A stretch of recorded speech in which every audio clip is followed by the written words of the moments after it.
Assalamualaikum warahmatullahi wabarakatuh. Apa kabar anak-anak kelas 5? Semoga semuanya dalam keadaan sehat ya. Sebelum kita mulai pembelajarannya, kita berdoa terlebih dahulu. Berdoa selesai.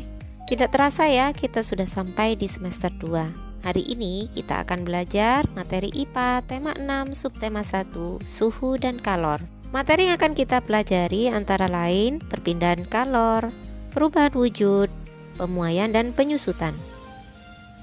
Ayo kita mulai pembelajarannya. Coba kalian perhatikan gambar-gambar berikut ini. Kira-kira apa ya persamaan dari ketiga gambar tersebut? Ya, betul sekali. Ketiga gambar tersebut berkaitan dengan kalor atau energi panas. Nah, adakah yang bisa membantu Ustadzah? Sumber energi panas apa saja yang terdapat pada ketiga gambar tersebut? Yap, betul sekali. Berenergi panasnya berasal dari matahari dan api. Apakah manusia juga mengeluarkan energi panas? Untuk membuktikannya, coba kita gosok kedua telapak tangan kita. Apakah yang kalian rasakan? Apa kalian merasakan panas? Ya, gesekan kedua telapak tangan kita menghasilkan panas. Maka, energi panas dapat dihasilkan dari gesekan antara dua benda. Dari uraian tersebut, bisa kita simpulkan bahwa segala sesuatu yang menghasilkan panas disebut sebagai sumber energi panas. Sumber energi panas yang terbesar di alam adalah matahari. Sinar matahari dibutuhkan oleh tumbuhan untuk berfotosintesis untuk menghasilkan makanan. Kenapa ya matahari yang letaknya sangat jauh dari bumi panasnya bisa kita rasakan? Iya, karena adanya perpindahan kalor. Perpindahan kalor terjadi dari benda yang bersuhu tinggi ke benda yang bersuhu rendah. Perpindahan kalor sangat berpengaruh terhadap suatu benda. Perpindahan kalor tersebut dapat merubah wujud suatu benda.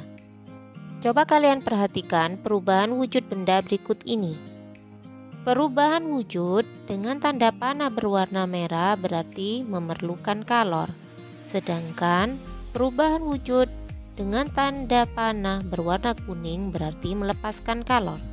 Perubahan wujud yang membutuhkan kalor antara lain mencair, menguap, dan menyublim.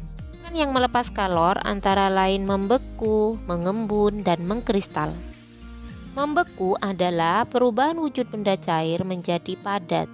Contohnya adalah air yang dimasukkan ke dalam freezer, larutan agar-agar yang didinginkan, dan lilin yang meleleh jika dibiarkan di tempat terbuka. Mencair adalah perubahan wujud benda padat menjadi benda cair. Contohnya, es batu yang dibiarkan di ruangan terbuka akan mencair. Lilin yang dipanaskan akan meleleh dan coklat yang dipanaskan juga akan meleleh. Menguap, yaitu perubahan wujud benda cair menjadi gas. Contohnya, air yang dipanaskan lama-lama akan menguap. Dan bensin yang dibiarkan di ruangan terbuka juga akan menguap. Mengembun adalah perubahan wujud benda gas menjadi cair. Contohnya, terbentuknya embun di pagi hari. Dan munculnya titik-titik air di luar dinding gelas yang berisi air es. Segar sekali ya. Menyublim adalah perubahan wujud benda padat menjadi gas. Contohnya adalah dry es atau biang es yang dibiarkan lama-kelamaan akan habis. Dan kapur barus yang dibiarkan di lemari lama-kelamaan akan habis. Mengkristal adalah perubahan wujud benda gas menjadi padat. Contohnya gas karbon dioksida yang dibekukan menjadi es kering dan berubahnya uap air menjadi salju. Kalor yang kita manfaatkan sehari-hari ternyata juga dapat mempengaruhi ukuran suatu benda. Kalor dapat menyebabkan pemuaian atau penyusutan suatu benda. Pemuaian adalah bertambahnya ukuran suatu benda karena adanya kenaikan suhu. Sedangkan penyusutan adalah berkurangnya ukuran suatu benda karena adanya penurunan suhu. Berikut beberapa contoh pemuaian yang ada di sekitar kita. Dengan rel kereta api dibuat renggang agar ada tempat ruang muai pada siang hari sehingga rel kereta api tidak melengkung ketika memuai.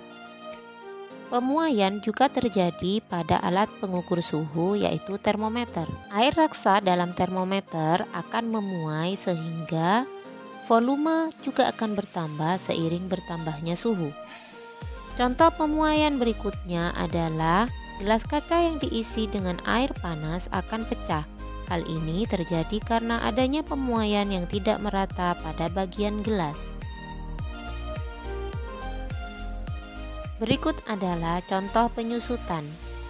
Kabel listrik atau telepon pada siang hari akan mengendur, sedangkan pada malam hari akan mengencang. Hal ini karena pada malam hari ada penurunan suhu. Contoh penyusutan yang lainnya adalah ban sepeda yang telah dipompa dan diletakkan pada teras rumah yang terbuat dari keramik, maka lama-kelamaan akan menyusut karena tekanan juga berkurang.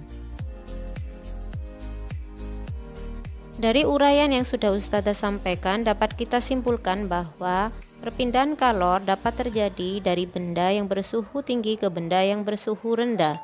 Perpindahan kalor dapat mengubah wujud suatu benda dan kalor dapat menyebabkan pemuaian dan penyusutan suatu benda. Demikian materi hari ini dari Ustazah. Semoga bermanfaat. Ustazah akhiri. Wassalamualaikum warahmatullahi wabarakatuh.